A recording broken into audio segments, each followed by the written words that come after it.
55 at Lakeshore Drive. Inbound Ryan delays start at 35th. There's an express lane delay 47th to 43rd after a crash. 18 minutes 95th to downtown. I'm Jim Talamonte on AM 560 The Answer. Chicago's Morning Answer continues next in our AM 560 Weather Center. Clouds and sunshine today. High of 85, mainly clear, 65 overnight. It is 73 at O'Hare. Next news coming up at 8. Chicago's Morning Answer with Dan and Amy continues next on AM 560, The Answer. Listen to AM 560, The Answer, online at 560theanswer.com, on the AM 560 mobile app, on your Alexa-powered smart speaker, on TuneIn, iHeart, and radio.com. If you're looking for the latest news, insight into what it means, and the sharpest opinion, there's only one station in Chicago where you can turn, and it's this one. We're AM 560, The Answer. Dan and Amy and the other day. Fancy, huh? What's that? Stephen Moore? Yeah. He was just on Fox News. I like what he did. Yeah, sparring with, Yes. I don't know, some clown over the Biden economic plan.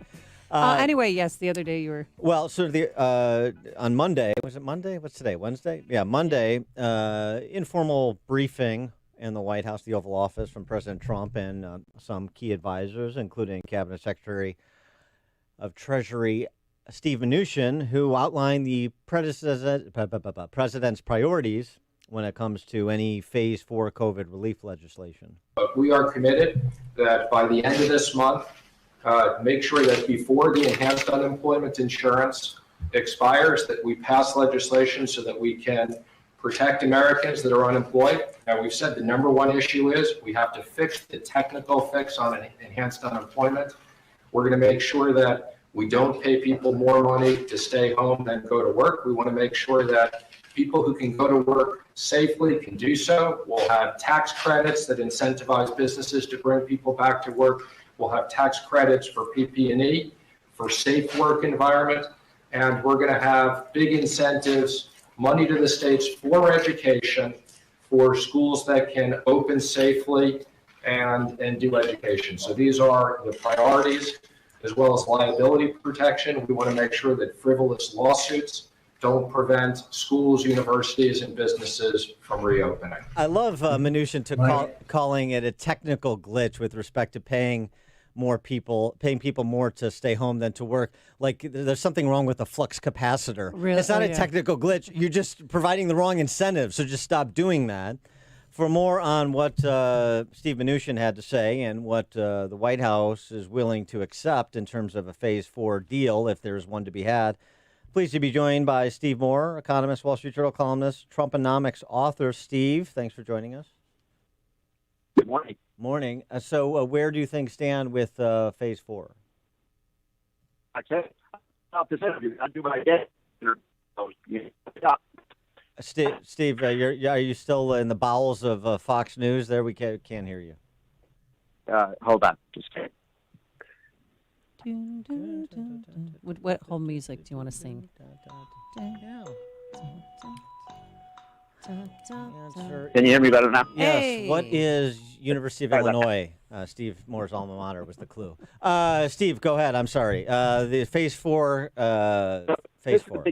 Phase 4. This is a big deal. We need to make sure that we're not paying people more to stay unemployed. By the way, there are a lot of workers in many states that are getting twice as much money for staying at home under this Biden plan as they're getting from working. So this is a big problem. We estimate that we're losing about 2 million jobs a month because of that policy. It doesn't make any sense. Of course, Pelosi wants to extend that through the end of the election. Gee, I wonder why. But the other thing, we need to do two things. Three things, okay? Write these down. Number one, we have to make sure we do not bail out blue states like Illinois.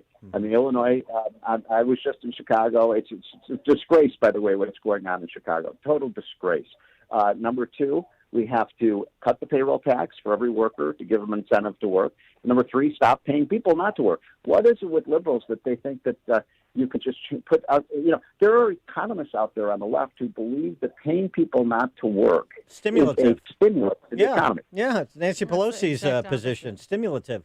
Well, okay, so all that's so stipulated. There were reports there was a bit of fighting between Mnuchin and maybe Kushner on the one hand and Larry Kudlow and the Free Marketeers on the other hand with respect to extending unemployment insurance. So where's that stand?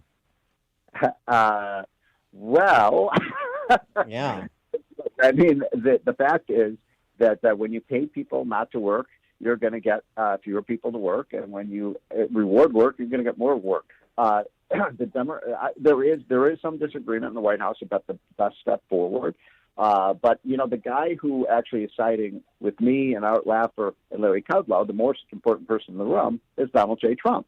And Trump understands from being in business, you know, incentives matter. And so I think we're going to get a pretty good bill. The problem is, you know, Pelosi wants to do exactly the opposite. Look, Nancy Pelosi is operating under Operation Chaos right now. So anything that would actually help the economy grow over the next 3 months, is something she's going to oppose. I mean, Steve Forbes and I just wrote a memo on this, warning Trump, don't be like Bush. And you guys remember Bush in 1990? Read my lips, and he tried to make a deal with the Democrats, and of course his presidency went down the drain. A bad deal right now is worse than doing nothing. We've got a recovery going. We don't actually need to spend several more $1 trillion. We're going to run we're going to run a deficit this year of almost $5 trillion, and that's without this phase 4 spending bill. Yeah. Well, and so no, that's right. And so then what about what it seemed like McConnell may want? If you can get liability protection, then McConnell is willing to do another round of checks to Americans. That seems clear. And if Trump gets a payroll tax relief, is he willing to do some extension of enhanced unemployment benefits, even if it's not $600 a week? Look, Trump gets this.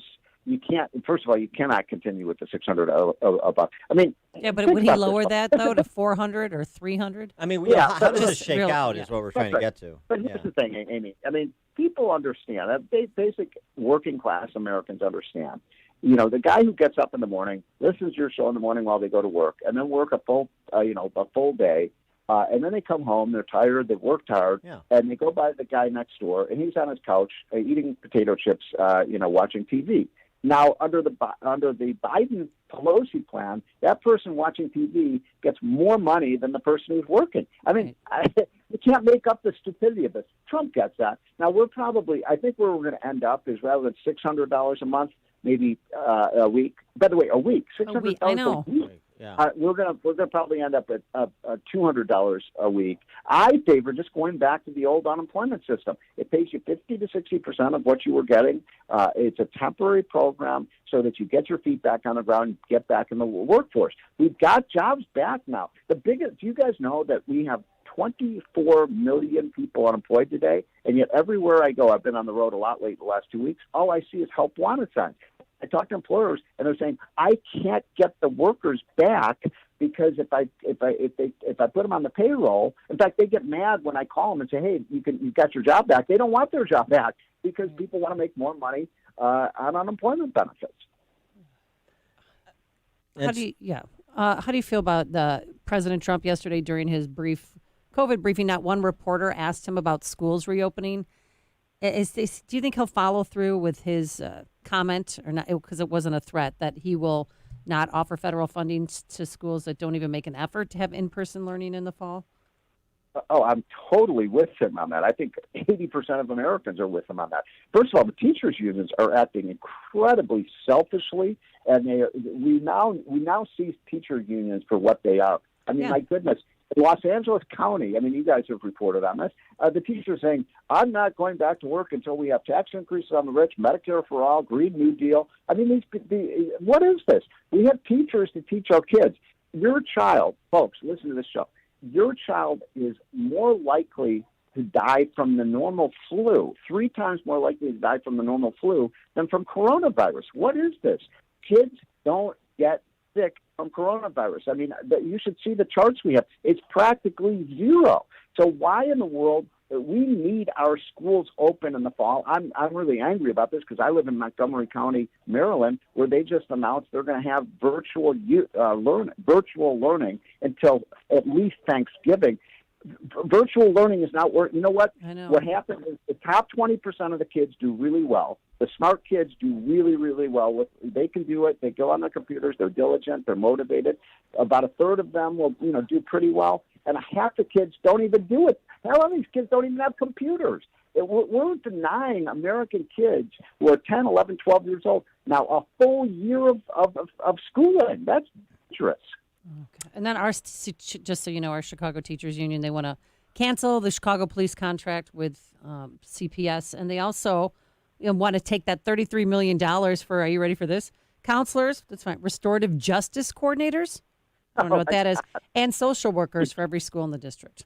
Now, look, I've got a solution to this, Dan. I mean, I told the president about this a week ago. He loves this idea. Mm-hmm. Any school district in America that does not open by Labor Day, you give every single parent with a school child in that district a $10,000 voucher where they can use it for a Catholic school, a private school, a Jewish school, a Montessori school, a charter school, or you can do what's happening in our neighborhood where 4 or 5 or 6 parents are getting together. You know what they're doing? They're creating makeshift schools, co-ops, where they're teaching the kids. If the teacher unions don't want to teach, let parents teach. Let people who do know how to educate kids and want to educate kids do it. Now, Dan, what's wrong with that idea? I like that idea a lot. The president should articulate it because he's going to need congressional approval to do it. That's the only issue. But you know what? If I were, what I told him, I said, Mr. President, just take the money from the Department of Education, $50 billion, and start using it. There's nobody at the Department of Education today. They don't do anything. So just start giving that money to parents. And you know what? Pelosi did blow a gadget. And let's have a constitutional, let her explain why she doesn't want the money to go to the parents. Yeah. And by the way, a lot of these parents are going to be minorities, Hispanic parents. I agree. I agree. I think, again, it wasn't raised by either President Trump or, of course, the press corps, because they don't care about the interests of middle-income families. Right. At the briefing yesterday, Trump should raise it, and he should be on offense on that. I think it's much easier to be on offense on that issue than it is on interceding with federal law enforcement into these cities that are on fire. I mean, you can make the case either way on that, but the schools is an easy one. Yeah, I guess Chicago can take care of itself. I'm being sarcastic, but yes. Look, I agree with you, Dan. And I think that, you know what, most parents are with Trump on this. They want their kids in school. They understand that their kids are not, my kids, I have 2 kids at home. One is 12 and one is 11. One of them did pretty well with the, with the distance learning. The other one just didn't. He wasn't interested. He wasn't motivated. We worry about him. And every parent has a situation like that. You got to have them in a classroom. And if teachers aren't going to teach, get rid of the unions and get people in those classrooms that will teach. Well, Steve, maybe if you hadn't spent all your money sending your one kid to Northwestern, you'd have some money for private school for the younger kid. What the hell were you thinking? Yeah. You got me there, Dad. Stephen Moore, are they going to have any in-person learning in the fall? Where? Are your kids? Right now, as I said, the latest is not until November. So we are going to, my wife is getting together with 4 of her good friends. They're smart. These are smart women and men, and they're going to teach the kids. And you know what? Those kids will probably do better than being in these government schools. But it's time to liberate education. I mean, you and I, Dan, have been talking about this for 40 years. Now is the time. The teachers' unions have gone too far here. Yep. If they don't want to teach, that's fine. But let people who do want to teach. And by the way, if parents don't want to send their kids to school, I believe in liberty. Yeah, they don't have to. But I think a lot of people want their kids going to school. Last point, because you really threw down the gauntlet when you said this on our show and a number of other shows, that if President Trump extends that enhanced unemployment benefit of $600 a week, that's a guaranteed loss in the election. You think he's internalized that? He totally understands that, and he's not going to. He will only deal in a modest amount that doesn't disincentivize work, and in exchange for payroll tax, including at least in exchange for payroll tax relief. So Trump gets this totally. The real issue is, how low they will go. Mnuchin was saying, well, we'll go to 100%. Where people get as much as they got from, and that's not good enough. No. I mean, construction worker isn't going to go back on the job. That's a tough job being a construction worker. If they can get just as much for not working. So I do think Trump gets that. Not surprisingly, the Goldman Sachs guy doesn't get it. But anyway, go ahead. It's unbelievable, isn't it? They actually think that giving. And by the way, if that's right, man, why don't they just give everybody, let's say, $1,500 a month, and none of us have to work, and we'll all just go out and spend money? It's easy as that. That's just it's a Keynesian utopia. Yeah, I know. I know. This is lunacy, but that's why I want to understand where the president's at, and is he able to keep McConnell line too? I mean, McConnell wants liability protection too. Is that also a must-have? That's huge. We got to do that. I'm doing a study on this right now. We could have as many as 500,000 lawsuits every time somebody goes back to work and gets sick. They were going to blame that on the employer. You're talking about, and by the way, the trialers are just drooling right now over the prospects. They want to make the next asbestos. We're going to sue every employer. Employers aren't going to hire workers if every time somebody gets sick, they get slapped with $1 million lawsuit. Plaintiffs' attorneys drooling is a function of their IQ, not necessarily their appetite. Steve Moore, noted economist, Wall Street Journal columnist, Trumponomics author. Steve, thanks as always. Appreciate it. Okay, guys. Stay safe. Bye. Take care. Thanks. And he joined us on our turnkey.pro answer line. It's news, opinion, insight. This is Chicago's Morning Answer on AM 560. The Answer. Liberty Mutual Insurance Company presents. And Doug. Check it out, Limu. Got a brand new motorcycle jacket and matching leather pants. Now let's go for a ride and tell everyone that Liberty Mutual customizes their motorcycle insurance. So you only pay for what you need. Oh my gosh, this leather does not breathe well. You can't suffocate in leather, can you?